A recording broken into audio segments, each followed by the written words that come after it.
આપણે ધીરેન્દ્ર શાસ્ત્રી અહીંયા આવી રહ્યા છે, એ સનાતન ધર્મનો પ્રચાર કરવા માટે આવી રહ્યા છે, સનાતન ધર્મની એકતા બતાવવા માટે આવી રહ્યા છે.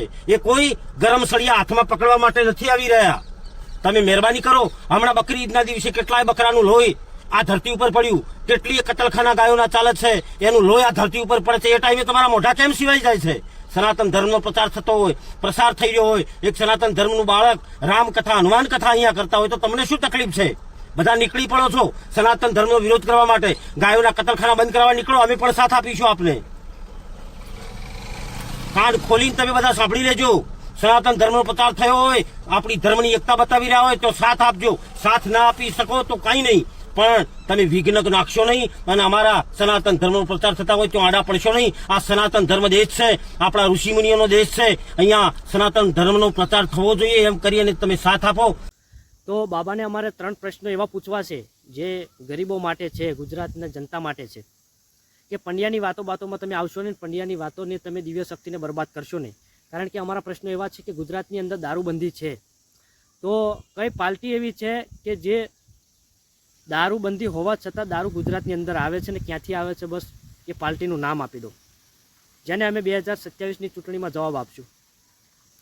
આજે કેટલી દીકરીઓ બાપ ગુમાવી બેઠી છે, કેટલા દીકરાઓ બાપ ગુમાવી બેઠા છે, કેટલી પત્નીઓ પોતાના પતિને ગુમાવી બેઠી છે દારૂના વ્યસનમાં. એટલે અમારો આ ગુજરાતીઓનો એક સવાલ છે, રાજકોટવાસીઓનો એક અમારા 3 સવાલ છે, એના જવાબ આપજો તમે. કે ખેડૂતો ઉપર અત્યારે મોટા અત્યાચાર થઈ રહ્યા છે, જે ખેડૂતોને આ સરકાર જે છે એ મારપીટ કરે છે અને દબંગ જેવા ફિલ્મ જેવા જે અત્યારે જે એ ધતિંગ કરી રહ્યા છે. જે કાઠિયાવાડની અંદર, સૌરાષ્ટ્રની અંદર જે પણ વીજ લાઈન નીકળે છે ત્યાં ખેડૂતો ઉપર એટલો મોટો અત્યાચાર થયો છે, જે સવાલ ઉઠાવે તેને જેલમાં નાખી દેવામાં આવે છે.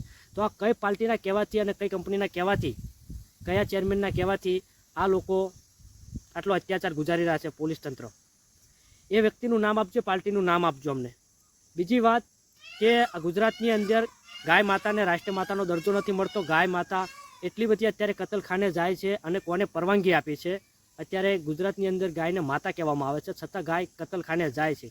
તો આ પરવાનગી કોને આપેલી છે? કઈ કંપનીવાળા જોઈએ, કઈ પાર્ટીએ પૈસા લીધા? આ પાર્ટીનું નામ આપજો, તો 2027માં એનો ખુલ્લે આમ અમે જવાબ આપીશું. બાગેશ્વર ધામના જે બાબા આવે છે, તમારી દિવ્ય શક્તિને બરબાદ ન કરશો અને આવા સવાલોના જવાબ આપો અમને. અમારી જનતાનું ભલું કરો, જેથી કરીને અમે તમારા પગ ઝાલવીએ અને પગ પખાડીએ તમારા. એટલે બાગેશ્વર ધામના જે બાબા આવે છે ને એમની આ 3 સવાલોના જવાબ અમે માંગવી છીએ. અને અમે તો આવશું ત્યાં, પણ બાગેશ્વર બાબા જો આ જવાબ અમને આપી દે ને તો દેશમાં બસ બીજું કંઈ જોતું નથી, અમારે એમના પગ પખાડવા છે. એટલે કોમેન્ટમાં જરૂરથી લખજો મિત્રો, જે આ સવાલો કર્યા છે આ ખરેખર બાગેશ્વર ધામના બાબા આવે છે જે ધીરેન્દ્ર શાસ્ત્રી, એમને આ જવાબ આપવા જોઈએ કે નહીં? જે દિવ્ય શક્તિ તમારી પાસે છે એનો ઉપયોગ કરો અને આ પંડ્યાની વાતોમાં આવશો નહીં, આ વિજ્ઞાન જાથાવાળાની વાતોમાં પડશો નહીં. એ તો ખોટું ગુંગરા કરવાની વાતો છે. જય હિન્દ, જય ભારત, જય શ્રી રામ.